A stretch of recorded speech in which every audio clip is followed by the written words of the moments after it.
All right, man. You ready? Okay. I agree with Charlie Kirk. What? Well, I thought we were going to agree. I mean, agree to disagree. Well, what didn't you like about him? I mean, he just said a lot of controversial We stuff. all say some controversial stuff sometimes. Okay, well, maybe it's just best. Nah, forget hearing you out. He's hyping like an NPC. He said he was gonna kill me when he see me. He gonna die with me.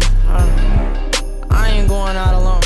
And talk about a controversial topic. Anything you say about this man, you'll get canceled for literally nothing. Disney and the ABC network are taking Jimmy Kimmel Live off the air indefinitely. Yeah, I guess I'll try to be careful with this one, because regardless of what I say, freedom of speech apparently don't matter anymore. Why are we canceling people? That's what? Because you disagree with what he said? He made a joke about Trump, not even about Charlie Kirk? That's weird. First things first, I want to say rest in peace, Charlie Kirk. I did not agree with many of his views, but that is ridiculous. Ridiculous. It's ridiculous what happened to him. He should have never been assassinated for his political beliefs. That was a political assassination, and I do not condone it. I'm never going to judge him as a father, as a husband. I'm never going to judge his character. I'm only going to address his political views and his opinions that I just disagree with. Some I agree with, some I don't. I don't support killing people I disagree with. I just don't. I prefer debating them and debunking them, not killing them. That's just weird.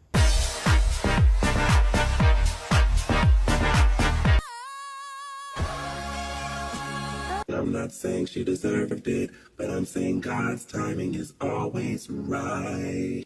And goodness knows the wicked's lives are lonely. You support Charlie Kirk being killed? Yes, I do. On the day he died, you're here at a vigil for Charlie Kirk and you support his death.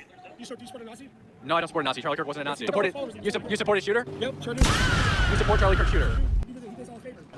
Would you shoot somebody like Charlie Kirk? I would have killed him myself. You would have killed him yourself. At the same time, I still think there are people on the other side that are making way too big of a deal out of this.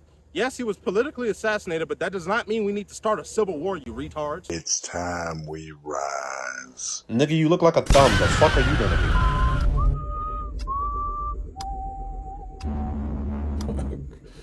Okay. Should we go into your all-black neighborhoods and completely fuck the place up? Do you think that's a fair response? Oh, calm down, Jamal. It's time for a civil war. Here's what I would like to see happen. I think our government should say, we got two sides who are very pissed off at each other. Go for it. That's what I want to see happen. We're done talking. That's what needs to happen. Our government needs to step the fuck aside and let us handle our business. You know those movies came out called The Purge, where it's like all crime is legal for 24 hours? We need to have that for a year. Just understand that people will go to the end of the world for you and your family. We?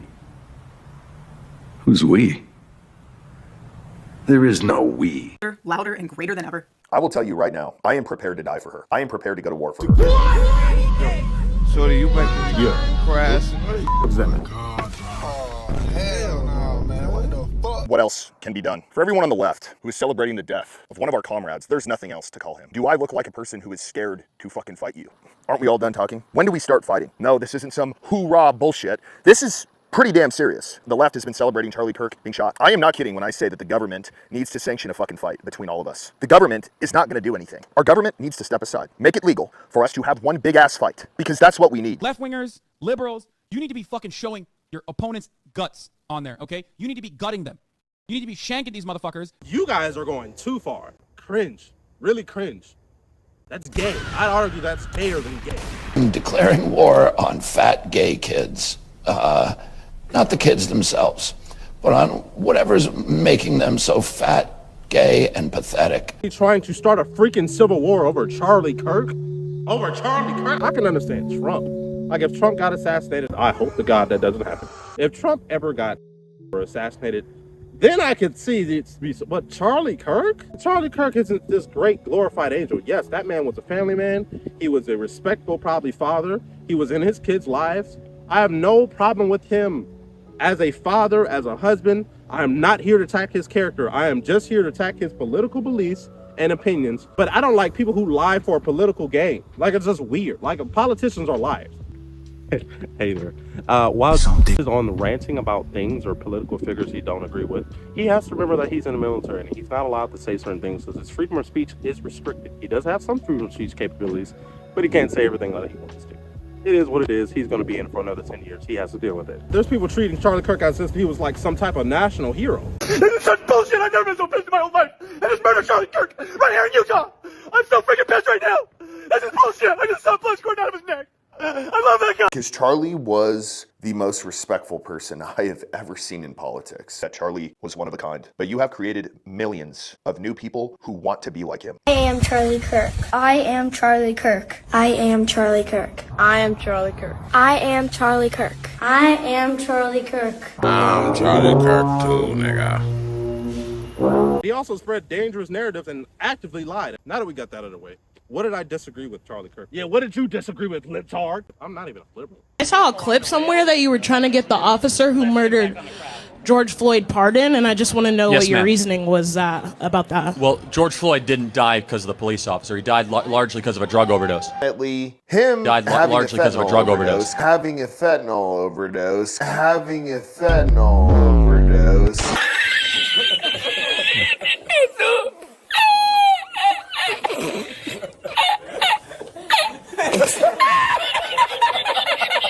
Medical examiner Dr. Andrew Baker, who performed the initial autopsy on George Floyd's body. Baker determined Floyd died of cardiopulmonary arrest and declared his death a homicide, meaning simply a death caused by the actions of another person. That's really just fancy medical lingo for the heart and the lungs stopped.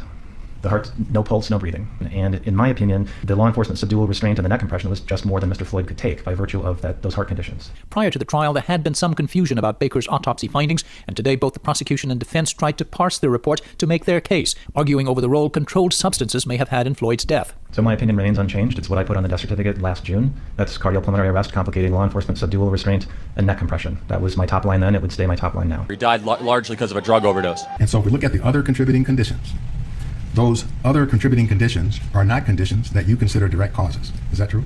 They are not direct causes of Mr. Floyd's death. That's true. They're contributing causes. The prosecution began the day's testimony by calling Dr. Lindsay Thomas to the stand. She's a forensic pathologist who helped train Baker. There's no evidence to suggest he would have died that night, except for the interactions with law enforcement. But he had his knee on his neck. We all saw the video. But the knee on the neck is actually an approved police technique that police departments taught Derek Chauvin to use. Was the kneeling on the neck department protocol? In part, yes. Just because they teach you to kneel on the neck don't mean you should be excessive. George Floyd is handcuffed with his hands behind his back. He has an officer on his legs and an officer on his torso. And Derek Chauvin is on his upper body neck. And George Floyd begins to complain that he can't breathe. It doesn't matter if you think he's faking or not. Every officer in America would agree with me. We are trained to assess a person if they're complaining of complications. Do you know that George Floyd was saying, I couldn't breathe, well before that restraining technique? And so why'd they use the technique if he already couldn't breathe?